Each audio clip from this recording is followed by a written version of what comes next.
What's up, what's up, what's up? It's your boy, Royal P, Jazz Shred Empire. Got a new name now. Royal Professor, that's what they call me. So, it's your boy, Royal P, Jazz Shred Empire, Wanna Bad TV. Don't forget to like, share, subscribe to the channel. So. But I just want to come up here and just, talk to my folks, talk to my people about different things.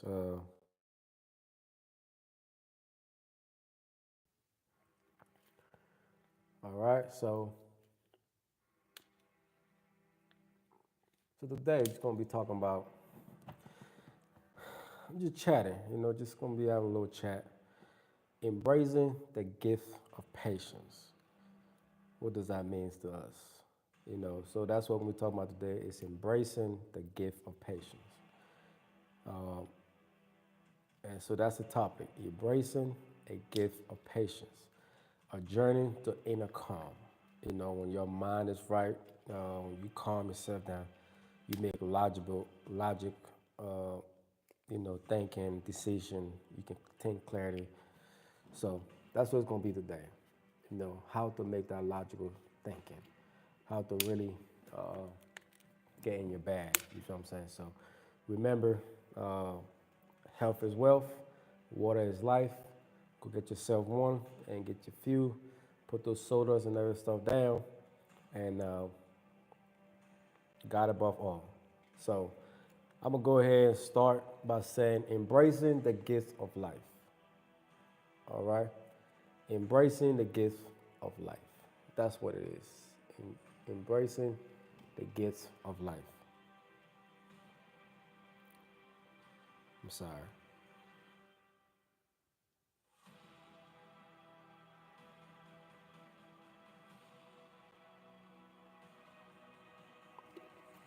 So, a journey to inner calmness. What does that mean to you? A journey to inner calmness. You feel me?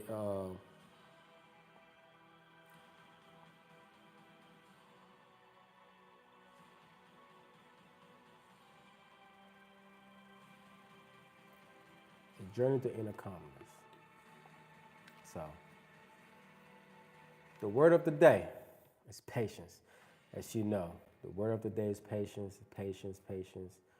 Uh, Pretty much it's simplify itself, patience. I read somewhere that says that we pray for patience, but God doesn't give us patience. He gives us difficult people that teaches us patience. He gives us difficult people that teaches us patience, right? So think about that. You have all the difficult people in your life. You have all the difficult people that you have to deal with at work. It teaches you patience. It teaches you how to. You can just do certain things to these people because you don't like them or they don't like you or anything as such, right? Especially when in law enforcement, you can't just do that. You have to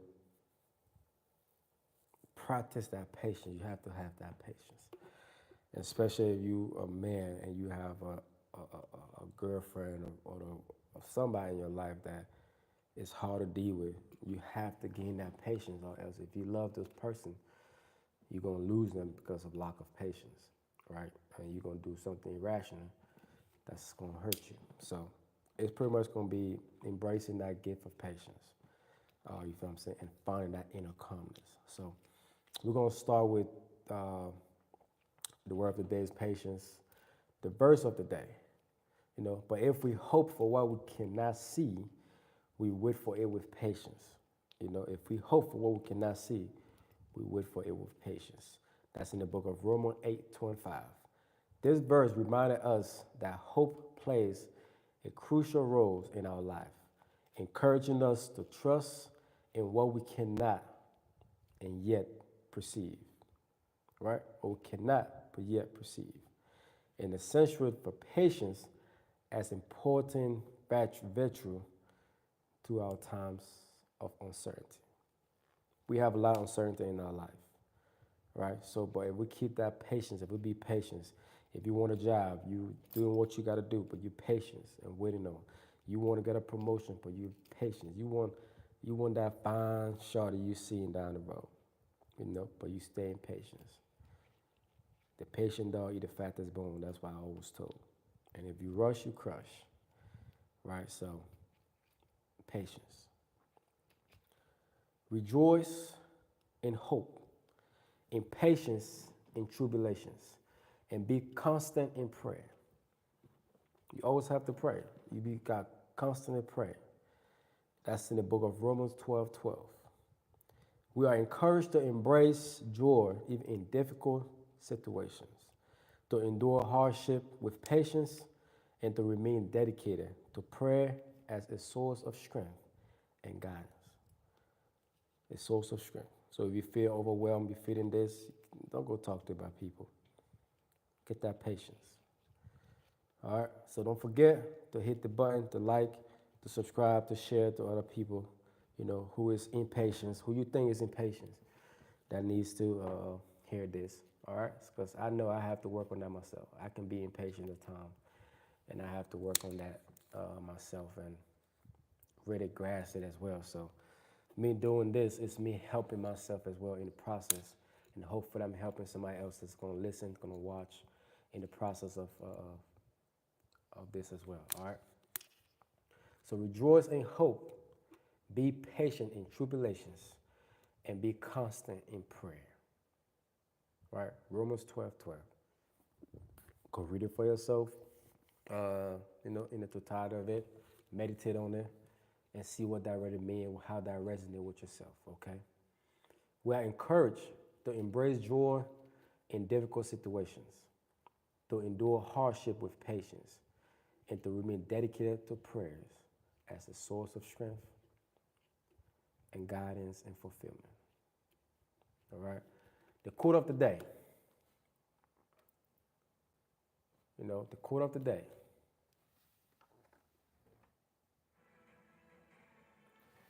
Patience is not the ability to wait,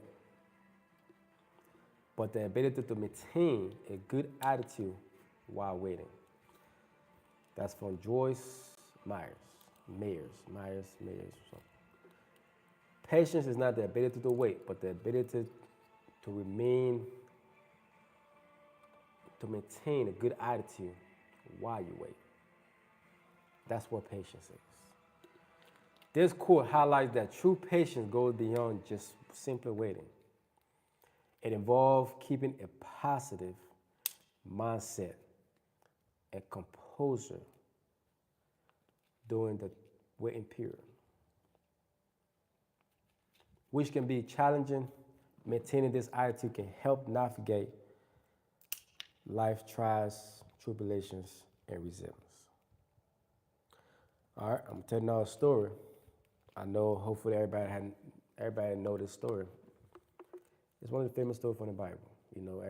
I believe everybody knows it. It's my man Job. We know in the Bible, when we was little kids reading the Bible, people telling us what Job went through, what he had to endure, the hardship. How many of us can really put ourselves in Job's shoe and really deal with what he went through without cursing God, without saying, hey, pull the plug? How many of us can really do that? How many of us can really sit down and say, damn, we got a little few situation that goes in our life. We're ready to break down, cry, and everything. I'm not saying Joe didn't cry. I'm sure Joe was hurt. I'm sure Joe was wondering, like, what did I do wrong? Right? But even though his wife wanted him to curse God, his friends abandoned him. Once a beacon in the community, now it's hidden from the face. So when I look at that too, I think about COVID. When COVID-19 happened, everybody was saying, though, when someone have COVID, you have to be quarantined for 14 days. Your family can't see you, your friends can see you, nobody can come there and see you, right? Now, think about that. You out there, now you think about, damn, am I going to live, am I going to die? Who think about me? Who's not thinking about me? You don't know if anybody think about you at that point in time, because you're isolated from the world, you're isolated from family, you're isolated from friends. It's not that you're just sick, but the sickness you have is contagious that you can pass on somebody else. So you have to be out of the way from everybody. How many of us can really sit there and see who can do that? You know, it was hard for some people just doing that in COVID. Some family was taking risks and going in there because they can, you know, that family member can't take it. Some people, I feel, pass away from the disease, from the infection, because they couldn't bear not having that family around. That support system around them. Right? I'm sure a lot of people couldn't. So, once upon a time, in the heart of the desert, there lived a man named Job. He was a figure in the town. Everybody knew Job. He did things for people. He was renowned throughout the land. Celebrated. Celebrated for his unwavering faith and steadfast righteousness. A very faithful man to God, his family, and himself. Job enjoyed a bouquet of life, filled with a warm, loving family, a wealth that allowed him to help the less fortunate, and a reputation that is symbol for kindness and generosity. However, this life took a horrible turn when he faced a series of unimaginable trials. In a matter of days, he lost his wealth, his rider stripped from him, his livestock was gone, and all his property he ever had owns was gone, leaving him in a state of despair. You know, if you have lost something or lost someone, you know, when you lose it, I'm sure you can relate. How does that make you feel? How does that truly make you feel? Right. How does that truly make you feel? Losing something you own or something you love or someone you love. And you walked out your life. You get up one day and they're gone. How does that make you feel? I know, speaking from experience, that is not easy. It's not an easy thing to do by all means necessary. It's really not. It hurt. You don't know what to do. You really don't know what to do. And just thinking about it, got me in that state. Just think about it.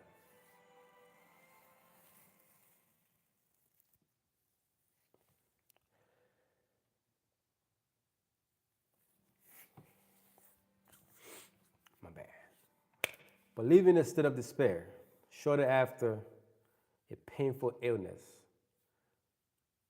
bewitched his body, causing great suffering and isolating him from the community that once loved him, celebrate him. People that once did that to him, he lost that. He lost everything. Very hurt. He lost now he lose everything. Now he got sick. Now his skin look like a crocodile skin, like monkeypox or something. Now, once celebrated, now isolated. People thinking that, I know people talking about him like, damn, what did he do? What did he do that he deserved it? So I guess he wasn't that faithful after all. People have all these different things to say about him now because he had those things going on in his life. Right? People have all these things to say. They don't know what happens, don't care to know what happened. But they have everything to say about this man. You know what I'm saying? So to compound this grief, a tragic accident claimed the life of his beloved children.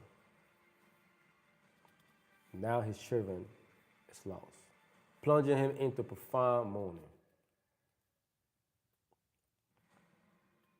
Don't forget to hit the like button. Don't forget to share. All right. And just, the story of Job. Go ahead and read it for yourself in totality, and meditate on it. I feel it's a great story, especially when you go into trials and tribulations. It's a great story to gain your strength back from. really see yourself in a different light. Because the story of Job, that's a back then story and it's happening now. You see what I'm saying? So just think about your life and put yourself in Job's shoes.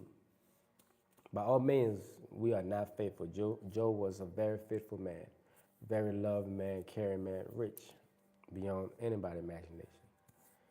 Right?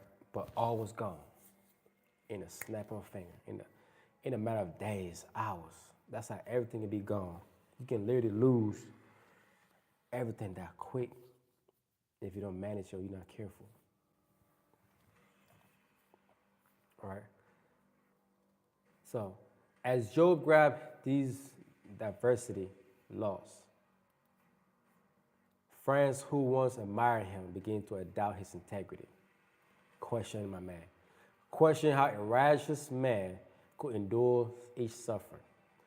Even his wife, filled with anguish and frustration, urged him to renounce his faith, pretty much to curse God and die, as we was told, and that's the, curse God and die. Suggesting that his devotion had brought him only misery.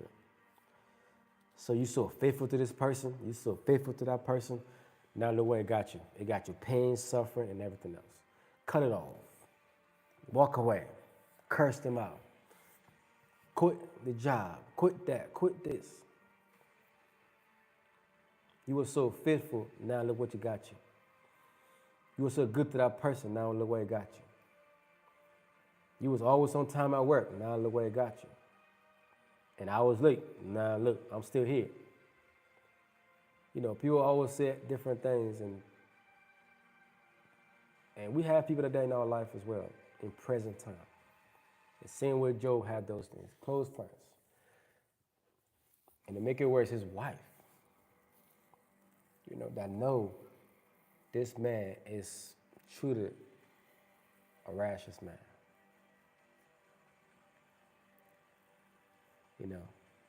But despite that relentless story of tribulations and that surrounded him, Job remained solid with unwavering patience and steadfast faith. He chose to seek meanings in his suffering, embodying the spirit of endurance when the world around him seems to crumble. When everything seems to go wrong, Job stayed with his faith and he stayed patient, and knowing that it all gonna come up. Job's patience, a story for today. In his profound suffering, Job sat alone on the ashes of his former life, surrounded by the renown of his virgin existence, his lost family, his wealth, and his health. His heart was heavy with grief, yet his spirit reminded him, remain steadfast and unyawning. In his darkest moment, when despair threatened to engrave him, he chose not to scream at the heaven in anger or curse the misfortune that had befallen upon him. Instead, he turned in prayers, searching for wisdom and understanding about the purpose beyond his trial. Job's patience became a remarkable testimony, not only his resilient characters, but also his unwavering faith in God's overreaching plan. He maintained a profound trust that even in the depth of anguish, of pain and suffering, there was a reason for his suffering. His famous words during this trying period resonate with me. Powerful clarity that states, though he slay me, yet will I hope in him. His deep conviction, despite the sorrow of his plight, he who continued to hope and seek justice. A testimony to the power of faith in time of trial. Job's story is a powerful reminder of the role of faith in cultivating patience and resilience. Patience and resilience. Connecting us to a source of strength and resonating in our own trials. Job recognized that even in despair, hope could genuinely flourish. His ability to endure unimaginable loss with grief and patience ultimately embarked him to find inner peace and restitution. In the end, Job was blessed beyond his previous state. In the end, Job had everything back. He didn't just get what he got back. He got more than what he got. He got abundance of what he got. So if he had $100 million, this dude had, I don't know, $1 trillion. He had more than he ever could ask for because of his patience and his faith, and knows that God got him. No matter what the circumstances, no matter what trial and tribulation he was going through, no matter what, he knew that he was going to be okay. He knew that he was going to be okay. His ability to endure unimaginable loss with grace and patience ultimately embarked him to find inner peace and restitution. In the end, Job was blessed beyond his previous state, regaining not only what he had lost, but also receiving greater blessing. His faith was rewarded by his renewed life and a deeper understanding of his relationship and understanding with God. Let me share a story that connects us. Now let's share a story that connects us, right, to everyday life. See, if you can't relate to Job's story, I hope you can relate to this one. A modern day reflection. As I tell you about a woman named Sarah, I invite you to step into her shoes and relate her experience to your own life. Now let's bring the story of Job's patience into a modern day world. Meet Sarah, a woman who, like many of us, juggle multiple responsibilities. By day, she is project manager, and by night, she is a devoted mother. One day, a significant error happened at work. A crucial report was not submitted due to time to a technical difficulty. And it felt crazy. It felt hectic. It felt on her shoulder. She's the manager, so now everything now falls on her because she's the manager. She's gonna take the blames, right? So everything falls on her shoulder, threatening to derail an important project. Panic pulled in with her. Deadline loop, and her boss was visible. You know how your boss be looking like, yeah, I'm watching you, I'm mad now. Invisible, frustrated. The pressure was intense, and her usual patience felt like it was slipping away. Don't forget to like, don't forget to share, don't forget to subscribe to the channel. Thank you for watching. Hopefully you're getting something back, and let the story of Job resonate in your soul, that you can change your life and be better. All right? Remember, health is wealth, water is life, and God above all. Referring back to the story of Job, patience. Sarah took a moment to breathe, recovering Rome 12:12. She realized that instead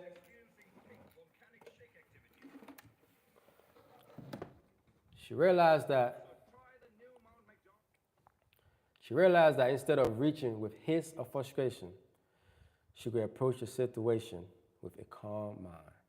How many of y'all can do that? How many of us can do that? Calm mind. When we go into a storm, people won't talk to us, we get angry. We get mad now. We're going off. Don't talk to me. Don't do this. Don't do that. Hey, stay out the way. We're getting mad because we're frustrated because things not going our way, right? But she did it with poise. She did it with calmness. That's what the Bible said. A female should have a calm and a meek spirit. That's her power. She realized, and she went back to the story of Job and applied that in her own life. Just having the knowledge and you're not applying it, it doesn't mean nothing. So she took that knowledge she had learned and thought and applied in her own life, and now it's helping her, right? So you do the same for yourself. She took a moment to breathe. Recovering Rome 12:12. She realized that instead of reacting with his of frustration, she could approach the situation with a calm mind. Sarah chose to communicate openly with her team, assessing the damage together and creating a plan of action. A plan of action. Her patience not only helped stabilize the project, but also foster a sense of unity among her and her colleagues. Right? Little that even, you know,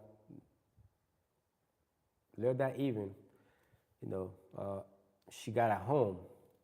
How many people you frustrated at work, it didn't go as planned, you get home, you won't talk to nobody. You want to take a shower, go back and sleep, and pray. You pray you did everything the best you can. But I'll go to your office and try to see what's going on. But it wasn't Sarah, She had that patience. And she remembered the book of Job, right?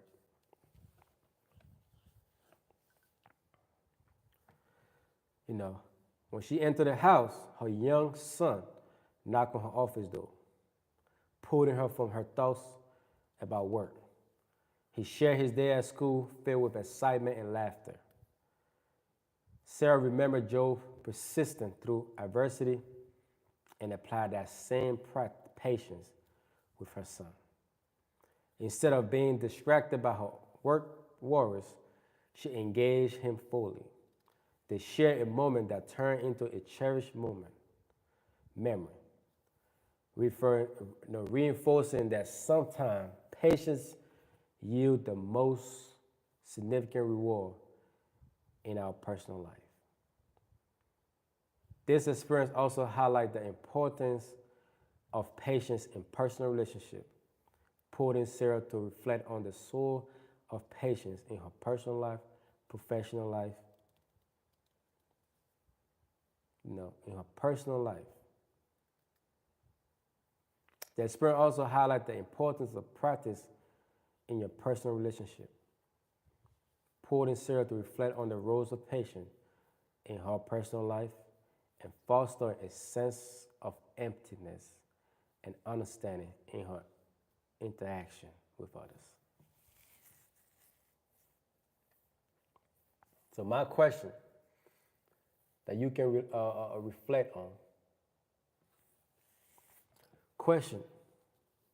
My question for you to reflect on.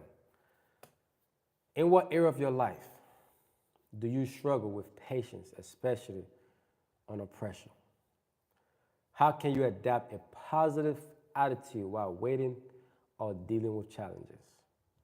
How can you turn moments of frustration into opportunity for connection with others? What lesson can I grasp from the situation that tests my patience? And how can I apply those lessons? How can you apply this lesson to move forward? Finding that inner calmness with patience. Patience is a gift that we can, create over time as we navigate the complexity of relationship, whether at work, friends, family, whatever. We should remember the wisdom of Romans 12:12. Let us rejoice in hope, maintaining a positive and a patience during tribulations, and be constant in prayer, seeking peace no matter the storm around us. In the spirit of Job, unwavering faith and Sarah's modern-day resilience, can we reflect on the words of Joyce Meyer? Patience is not simply the ability to wait. It's how we behave while we are waiting. Let us strive to conduct ourselves with grace, fostering inner calmness by embracing patience. We can create deeper connection with others around us, right? And deeper connection with the man above as well. So thank you for watching. Thank you for listening. This is my time. This is Patience, the book of Rome, and the book of Job. Go read it for yourself. Hopefully it resonates with you. Hopefully it's helped you out in your time of struggles, in your time of tribulations and trials. All right? So thank you for watching. Don't forget to hit the like button. Don't forget to like, subscribe, And until next time, this your boy Royal P coming live from Wanna Bad TV, right here in the heart of Iredell County. And if you're looking for a home, if you're looking for a place to call home, you know what I'm saying? It's a great community in Statesville, North Carolina, Larkin community, the 500 Club. You know, that's a beautiful 5 bedrooms, 3 bathroom house for sale, going for just $340,000. Just $340,000 with $5,000 incentive. Okay, I could feel generous and then move another $5,000, and you can do whatever you want to do with it. Okay, it's a beautiful, beautiful golf course. It's on hole 1 in the Log King community on 500 Club, as it is called now. All right, so thank you, thank you. Have a blessed day. God bless you. And remember, health is wealth, water is life, and God's above all. Right? Like my man Denzel Washington once said, if you go to bed, put your slipper on in your bed. So when you wake up and you're on your knees, just go and talk to the man. Right? Steve Harvey said, you know, go ahead and talk to God. He want to hear from you. Right? He always want to hear from us. Even though he knows what we're going through, he always want to hear from us. All right? So your boy Royal P, the professor, is out. Thank you for watching. Thank you for listening. Until next time.